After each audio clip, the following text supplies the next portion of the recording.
Asyhadu an la ilaha illallah wa asyhadu anna Muhammadar Rasulullah. Allahumma salli ala sayyidina Muhammadin wa ala alihi wa sahabatihi ajmain abad.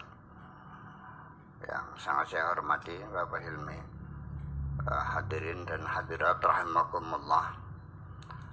Malam ini saya datang dengan penuh gairah, Pak. Ya, alhamdulillah ketemu dengan orang kota lah. Iya, kami mah orang kampung. Ya gitu. Di tengah perjalanan saya ketika Cikampek ya hujan tuh ya. Saya nanya kepada sekretaris saya ini, sekretaris eksekutif Ibnu Hajar, temanya apa kira-kira? Terserah Bu ya, aja katanya, yang penting masalah keagamaan. Ikatnya. Jadi malam ini saya ingin mencoba membedah ya pemikiran-pemikiran keagamaan kita ini. Sebab saya melihat banyak sekali terma-terma agama yang diulang-ulang oleh masyarakat sehari-hari, tetapi itu stereotip. Stereotip itu artinya kayak beok gitu, diulang-ulang tapi nggak paham. Dari istilah sakinah, mawaddah, rohmah, takwa, tawakal, sabar, zuhud, roja, qanaah, ribuan istilah. Itu ya halal haram itu nggak dibedah. Halal haram makruh nggak jelas. Sebab bagaimanapun juga langkah awal kita menuju satu pemahaman itu kita harus membangun satu persepsi dulu. Tanpa konsepsi yang benar, ya persepsi yang benar, konsepsinya pasti salah. Kalau persepsinya salah, konsepsinya pasti salah. Konklusinya ya salah. Implementasinya salah. Aplikasinya seterusnya salah semuanya. Jadi dari awal kita ingin mencoba melalui perspektif linguistik. Ya mungkin di Indonesia baru pertama kali masuk dalam masalah agama dari segi linguistik ini. Bahwa di antara hal-hal yang penting yang perlu kita ketahui ya, saya angkat satu tema saja, satu terma saja lah, satu istilah. Mungkin ibu-ibu, bapak sekalian, kita sering mendengar kata ikhlas. Ini diulang-ulang setiap orang, tapi kita tidak sadar bahwa kata ikhlas itu bukan bahasa Indonesia, tapi bahasa Arab. Kita mengadopsi dari bahasa Arab. Nah, silakannya istilah yang diadopsi dari asing itu, kita tidak berpikir kepada kosakatanya, akar katanya, konjugasinya, itu nggak pikirkan. Tidak jadi. Satu contoh saja, istilah ulama. Ulama itu adalah plural, jamak. Ya, mufradnya atau singularnya adalah alim. Alim satu orang, kalau banyak ulama. Di Indonesia ini adalah ulama dari Bandung. Yang satu orang aja ulama. Itu sudah bergeser. Ditambah lagi, kadang-kadang disabah alim ulama. Setelah itu tambah lagi para alim. Ini semuanya kacau balau semuanya itu. Saya mau mencoba satu persatu. Malam ini khusus kita mendalami kata ikhlas.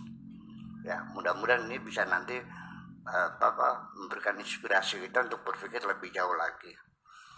Ibu-ibu dan sekalian, ikhlas itu bahasa Arab. Ya, akar katanya dari kha, lam, dan ikhlas. Ya, shad, kha, lam, dan shad, khalasa. Apa sih artinya khalasa itu? Ya, bahwa kata ikhlas ini dalam bahasa Indonesia Artinya Kang Abu Marlo punya utang sama saya, yang contohnya. Iya, karena nggak bayar-bayar, jadi saya kembalikan kwitansinya, udah saya ikhlasin aja. Artinya tidak bayar kan, artinya melepaskan sesuatu dengan sukarela. Kemudian kata ikhlas juga digabungkan dengan ridho. Saya tidak ikhlas, tidak ridho. Ridhonya kemana, ikhlasnya kemana. Jadi ini dua hal yang menjadi berbeda-beda. Nah, ikhlas dalam bahasa Indonesia adalah tidak usah bayar. Kalau kita bekerja kepada seseorang karena kita mengabdi kepada seorang kiai, itu namanya kerja ikhlasan aja lah. Artinya tidak usah dibayar. Nah, saya ingin mengembalikan bahwa istilah ikhlas dalam bahasa Arab, dalam pemahaman konteks agama, itu sangat berbeda sekali. Karena kata ikhlas sendiri, kalau al-zahab al-khalis, artinya emas murni. Kalau kholas, itu artinya sudah. Kholas, akal tuh sudah, saya sudah makan, itu sudah. Ya. Kemudian al-khalas juga artinya selamat, murni, ya. Kemudian juga orangnya namanya mukhlis, ya. Tapi ada lagi istilah mukhlas, ada mukhlas, ada mukhlis. Nah, jadi ikhlas dalam pemahaman agama itu adalah satu kualitas kerja kita, yang kriterianya atau persyaratannya ada 3. Nanti kita bahas satu persatu. Satu adalah SPK. Yang kedua adalah SPK itu surat perintah kerja. Yang kedua adalah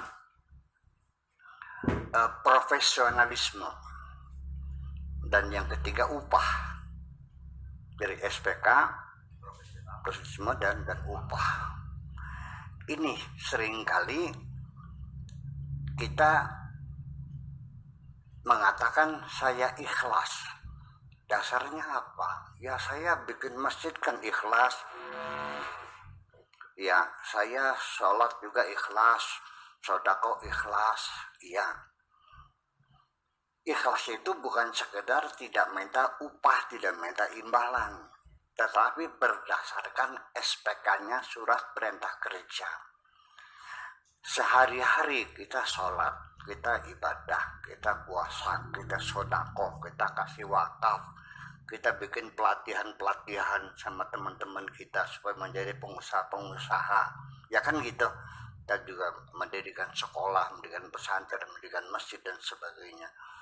Itu sesungguhnya SPK ini, kalau kita pekerjaan adalah negara atau kantor perusahaan yang memberikan pekerjaan kita. SPK itu bisa dijadikan jaminan, Pak ya. Bisa loh. Iya.